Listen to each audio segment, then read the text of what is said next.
का, जिसमें अमन चोपड़ा ने हामिद अंसारी को रुला दिया था। कुछ ऐसा ही इंटरव्यू फिर से हुआ है, लेकिन इस बार फारूक अब्दुल्ला के साथ। अमन चोपड़ा ने फैक्स के जरिए फारूक अब्दुल्ला को एक्सपोज कर दिया। और ये सच्चाई है कि कश्मीर के जो अभी हालात हैं और जिस तरह से कश्मीर का जो मुद्दा है वो सुलझने का नाम नहीं ले रहा। वहाँ पे पहले से शांति है, लेकिन अभी भी लोगों की जो सोच है वो चेंज नहीं हुई है। इसमें वहाँ के रूलिंग लोगों का बहुत बड़ा हाथ है। तो आज मैं ऐसी वीडियोज लाऊं जहाँ फारूक अब्दुल्ला की कई सारी डिबेट कंपाइलेशन है, कई सारे इंटरव्यूज हैं। मोदी साहब अपनी बात कहते हैं, बहुत कोशिश की, उन्हीं के बीजेपी ने भी कोशिश की, कुछ नहीं हुआ। अब मोदी साहब क्या कर लेंगे? अब 370 की बात करते हैं। वो कभी भी अगर वो 10 दफा भी हिंदुस्तान के प्राइम मिनिस्टर बनेंगे, वो 370 को नहीं छू सकती। जो टीवी देख रहे होते हैं सर, जो अखबार पढ़ रहे होते हैं, जो कश्मीर के लोग हैं, जो बाकी हिंदुस्तान के लोग हैं, वो ये कहते हैं हल नहीं हो सकती ये समस्या।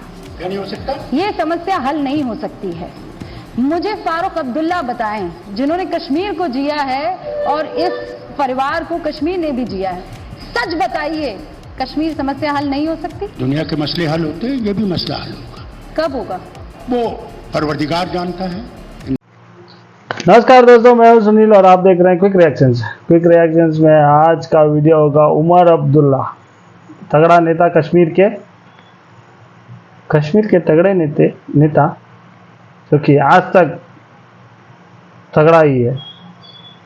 इनका इंटेलेक्चुअल बात भी होता है।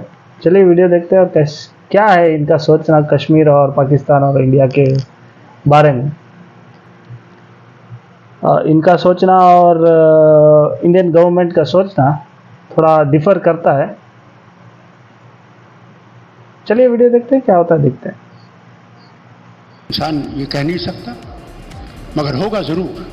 पर कुव्वत तो इसके आप बगैर लोगों में अमन नहीं आएगा, न हिंदुस्तान में न हमारे नेबर पाकिस्तान में। पर कुव्वत तो आप पॉलिटिशियंस को दी है ना, ऊपर वाले ने, परवरदिगार ने। इतने सालों में जो कुव्वत आप में है, उससे भी ये मसला हल नहीं हुआ, तो कब होगा? पर कश्मीर का पाकिस्तान से क्या लेना देना? कश्मीर से भी मसला है, ये मसला हल होगा। कश्मीर का पाकिस्तान से क्या लेना देना उमर साहब? देखिए, एक हिस्सा पाकिस्तान के पास है, ये तो आपको मानना पड़ेगा। पर वो उनके बाप का तो नहीं है। और देखिए, है उनके पास वो मसला है, पर वो उनके बाप का तो नहीं है।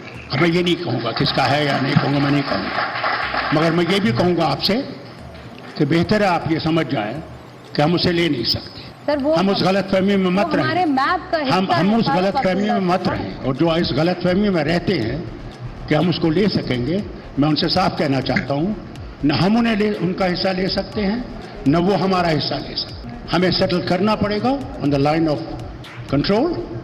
जहाँ हम उनके अंदर हैं, हमें वापस आना पड़ेगा, और जहाँ वो हमारे अंदर हैं, उन्हें वापस जाना पड़ेगा। चड्ढा समझाओ, इसे समझाओ। तो सेटल कैसे होगा? कैसे नहीं, बातचीत से होगा। बातचीत उससे देखिए, जो आतंकवाद ने 4 लड़ाइयाँ देख ली हैं। नहीं, लेकिन मैं इसलिए बार बार ये पूछूंगा क्योंकि जिस तरह का माहौल है, प्रधानमंत्री ने एक शब्द का इस्तेमाल किया, समय कम है, लक्ष्य बड़ा है। प्रधानमंत्री ने सेना को फ्री हैंड दिया, बिल्कुल जंग के मुहाने पर। आपको लग रहा है ये सही समय है पीओके के विलय का, जो राजनाथ सिंह ने भी कहा था, पार्लियामेंट का रेजोल्यूशन है, प्रधानमंत्री कसक शब्द का इस्तेमाल कर चुके हैं। करें, हम देखें पीओके की वापसी। देखिए, हम देखना चाहते हैं। दिखाएं, हमने कभी रोका नहीं, कभी नहीं रोका, कभी नहीं कहा नहीं। लेकिन माफ करिएगा फारूक साहब, आप ही ने कहा था पीओके किसी के बाप का नहीं है। ये आप ही के शब्द। सुनिए मेरी शब्द। आपने कहा था कि मेरे को एक बार पूरा, अगर आप इजाजत दें, आप ही के शब्द हैं, बुरा मत मानिएगा। आपने बोला था पीओके शब्दशः बोलूंगा, किसी के बाप का नहीं है। आप ही ने बोला था पाकिस्तान ने चूड़ियां नहीं पहन रखी, आप ही ने पाकिस्तान के पास एटम बम, ये तीनों चीजें आप ही ने बोली थी कि चूड़ियां नहीं पहन रखी, पीओके किसी के बाप का नहीं है। मैं मानता हूं ना आज कि मैं गलत था। मैं समझता था कि हो सकता है वो अकल में आएंगे, अकल में नहीं आए। तो पीओके तो हमारा है ना। किसने कहा नहीं है? आप ही ने कहा था पीओके किसी के बाप का। जमाना था। ठीक, आज मैं देखना चाहता हूँ आप ले सकते हैं या नहीं ले सकते। करिए, फारूक अब्दुल्ला रोकने वाला नहीं है, न उस वक्त रोकने वाला था, न आज रोकने वाला।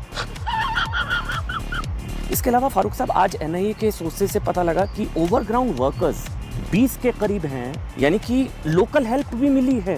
अगर इनको पता कई है, गद्दार हैं। अगर इनको पता है जी, बोलना तो बड़ा आसान है। मैं भी मुख्यमंत्री था। तो अगर इनको इतनी इन्फॉर्मेशन है, अगर ये जानते हैं कि ओवरग्राउंड कहाँ है, क्यों नहीं निकालते? यहाँ जा रहा है। अब तो घर उड़ाए हैं, आदिल ठोकर से लेकर कितने, मैं आपको सुनाऊं, सुनिए, कितने आप इसके फेवर में नहीं हूं कि आप घर उड़ाए। आप फेवर में नहीं है। मैं बताओ क्यों, मैं बाप, वो आतंकवादी आदमी ठोकर। सुनिए मेरी बात, आतंकवादी का घर नहीं है। बच्चा अगर शराब पीने लगे, तो बाप ने पुलिस को नहीं सुनिए, बताया ना सर। बाप अगर शराब पीने लगे और ये बेटा वो दवाइयाँ खाने लगे, आपको कैसे पता लगता है? आजकल तो जनाब जमाना ऐसा आ गया है, आज घर से निकल जाता है। फारूक साहब, ना इत्तेफाकी है, शराब पीने और आतंकवाद फैलाने में फर्क है। फर्क है। बाप ने पुलिस को बताया कि मेरा बेटा आतंकवाद के रास्ते पर गया, तो बाप भी मिला हुआ है ना। फिर इस तरह अगर बाप ने नहीं बताया को पुलिस पता ही को, नहीं है। बाप वो कहता मैं जी जा रहा हूँ अमृतसर, उसी का बताओ वो पार जा रहा है। दोगले की औलाद ये कौन सी फिल्म लाया है? बाकी देशों में और पाकिस्तान में अंतर है। पाकिस्तान से इस्टेब्लिश हुआ है कि वहाँ से आतंकवादी आते हैं और देश में कई बार नुकसान पहुँचा चुके हैं, फिर भी उनसे बातचीत मत करिए बात, कौन रोकता है? मैं नहीं कहता हूँ आप बात मत करिए, हम चलते रहें, चलता रहे। हम तो पहले से इसका निशाना है, आगे भी निशाना रहे। बातचीत करने से आतंकवाद कम हो जाएगा या आप क्या पता, मगर कोशिश तो करनी है। प्रधानमंत्री ने कोशिश कोशिश की करनी थी, है। पाकिस्तान गए भी थे, फिर उसके बाद कुछ पाकिस्तान बदला कहाँ नहीं। गए बताइए मुझे? पाकिस्तान एक शादी में गए थे, मगर कोई बातचीत तो नहीं की ना। यही चाहते हैं कि मजलूम मारा जाए। कितनी फौज हमें डिफेंड कर सकती? अगर सारी हिंदुस्तान की फौज भी आ जाएगी तब भी डिफेंड नहीं कर सकती मिलिटेंट्स के खिलाफ। एक ही रास्ता है, और रास्ता है इनसे बातचीत करके मामला हल करना। अगर वो नहीं होगा, आज फारूक अब्दुल्ला आपके सामने बैठ के बात कर रहा, कल नहीं होगा। मगर मैं डरने वाला नहीं, मैं अल्लाह से डरता हूँ। जब मौत आनी होगी आ जाएगी। देखो डराता नहीं, फिर भी डरते हैं, बोलिए। मेरा काम डराना नहीं, आप लोगों का काम है डराना। हम डराते हैं। मान्यवर हाँ है, उसका जवाब मैं आपके बाद दूंगा। नहीं दे सकते आप, नियमों के अनुसार नहीं। मान्यवर, जब कोई भी पिटीशन सुप्रीम कोर्ट के सामने जाता है, अगर सुप्रीम कोर्ट उसको स्टे नहीं देता है तो तब तक यथास्थिति बनती है, और यथास्थिति ये है कि राष्ट्रपति महोदय ने इसको कानून को बनाने का काम पूर्ण कर दिया है। ये यथास्थिति है, इसके लिए मैं इसके अंदर अमेंडमेंट देकर किसी भी समय पर आ सकता हूँ। आप क्रोनोलॉजी समझ लीजिए। Your party's Advocate General M.A. Goni actually opposed this judgment. Your party even filed a special leave petition at the Supreme Court. Why Farooq Abdullah was a national conference supporting this anti-woman law? Barkha, this law was introduced by Maharaja Hari Singh. May I ask you a question? You're getting very upset, but let me ask you a question. No, don't ask me any more questions. No, 1 minute. You asked too many questions. I have to go to a function. Sir, that's And my I've spoken job. enough That's to my you. job to ask God bless questions. you. Farooq Saab, well, Farooq Abdullah, let's try and get you back on. I'm not sure why that question should make you so angry.